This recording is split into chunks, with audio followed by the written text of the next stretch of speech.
The area we're in is quite rural. It's about 8 miles northwest of town. At about 1:30 yesterday afternoon, a motorist was driving along this gravel road. That's when he made the grisly discovery.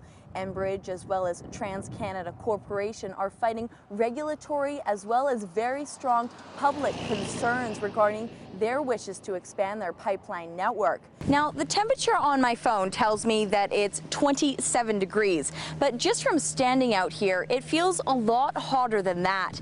And there's a reason for it. Canadian troops are set to pull out of Afghanistan in 2 years' time. But recently, Prime Minister Stephen Harper said he would examine all options before the 2014 deadline. But the troops here at CFB Wainwright are well removed from political debate. Their sole concern is getting ready for wherever the government sends them next. With that said, they're going back to basics, preparing for conventional warcraft. The troops have just finished off the second of 3 training exercises that will happen today. Just in behind me, they're doing a debrief. That's where they talk about what went well, what went wrong, and what they need to improve on. Since then, a team has come out to this area to assess what exactly is happening here. Even more troubling was a question from a young constituent.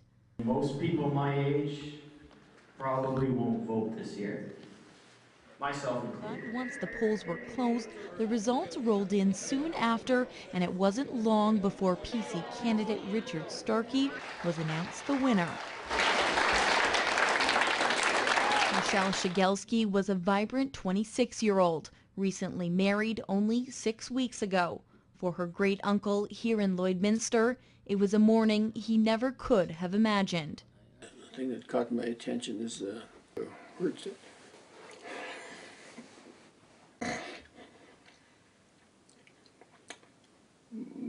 one female employee was shot. Immediately calling Shigelski's father Peter, hoping it wasn't her. But that wasn't the case. Hearing for the first time 4 words he would never forget. Michelle has been shot. Heather Charlton lived a fast-paced life as a teen, experimenting with both drugs and alcohol. Her life would have turned out much differently had it not been for one mistake. The Battleford Union Hospital also felt the impact, running off an emergency generator, only regaining power late Tuesday night. The parking lot, normally full, left empty, as officials asked residents to stay away unless in the event of an emergency. Canada's only border city, home to just shy of 28,000 people, and one of the largest cities in Alberta without public transit. Now the mayor is revisiting the subject, talking with his team about how they can break ground in the heavily subsidized area. The school called and we took him to emergency here. She says eventually the effects of Duchenne will take over his entire body. Knowing at this point that there isn't a treatment or a cure is very hard to swallow as a mom. And much of that work would not have been possible without the support of his wife, Jean, creating a bit of a twist to this year's award. Normally it's usually just the one recipient, but this year both have been involved. Chairlifts across the province remain empty. These ones are warm and ready for the season. I am stoked.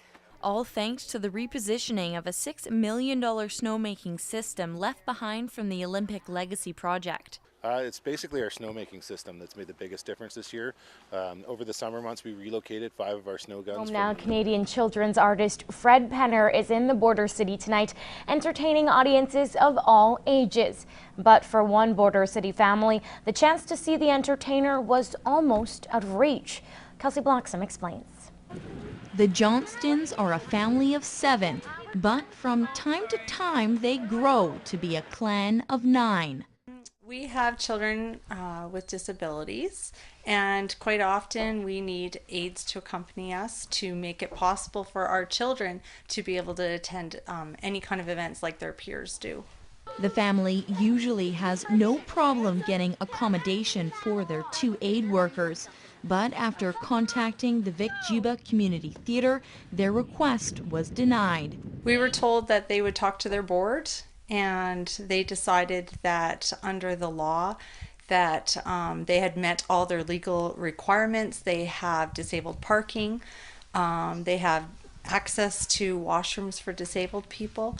In a written statement from the theater's general manager, Nadine Walker-Perry, she says their policy for accommodating guests with special needs does not allow aides to attend their shows for free, and tickets need to be purchased. The one thing that they are missing is people with cognitive disabilities are far often overlooked, and we were quite surprised to come up against such a struggle. That's when their aid workers stepped in. About a week and a half ago, Lisa hadn't had any luck in getting any comp tickets from the Vic Juba, so I said I'm going to try and find his contact online and just email him directly. But after finding out he was unable to get comp tickets for his own show, Penner went the distance for the family. I wasn't sure whether I could get any complimentary tickets for it. I mean, that sometimes is or isn't a possibility. And when that wasn't a possibility, then I said, great, well, no problem at all. I'll buy a couple of tickets for you. And Penner did all of this not even knowing why the family needed the extra tickets. And now that I know there's an autistic connection, that is particularly important to me, because I've had many communications from families in the past who feel that my music particularly connects with the autistic child. For whatever reason that is, I'm very, very pleased. And for the kids, they couldn't be more excited. Well, our plans are for tonight is especially going to the Fred Penner concert. And one final word from the youngster. What is a good singer? A great singer is someone who has a great heart.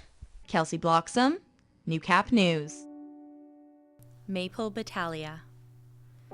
A talented artist, aspiring model, never able to see her dreams come true. A young life taken too soon. And that's what's left of my sister.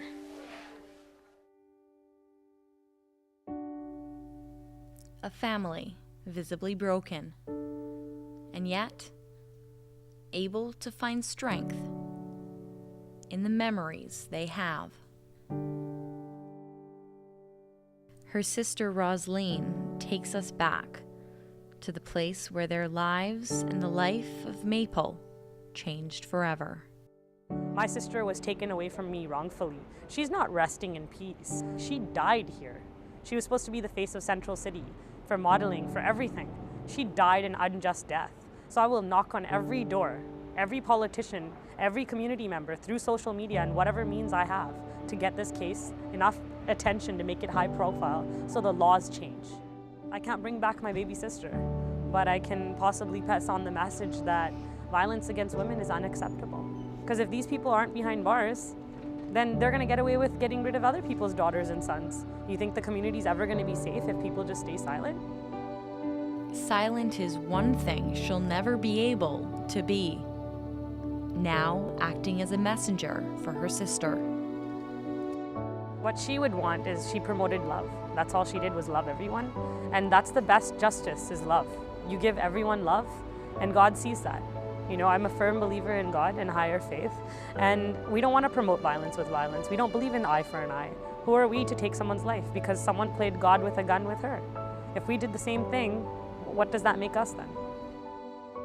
As time goes by, the community support continues to pour in,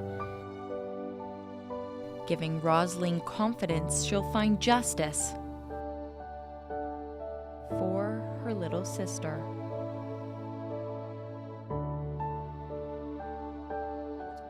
Catch Us and Them, a grassroots theatrical performance which draws on inspiration from the Vancouver riots as well as Occupy Wall Street. The show on November the 4th, the Vancouver Aquarium is hosting Toast to the Coast, an annual fundraiser in support of the conservation of our waterways and aquatic life. Hello and welcome to the Vancouver Pride Parade and of course to the travel show. I'm your host Kelsea Bloxam and I am so excited to be here. This year it's even bigger and better than last year when we saw 64,000 people here. I'm standing here with two lovely ladies, and what are you guys doing here today? The people lined up mid-afternoon just to get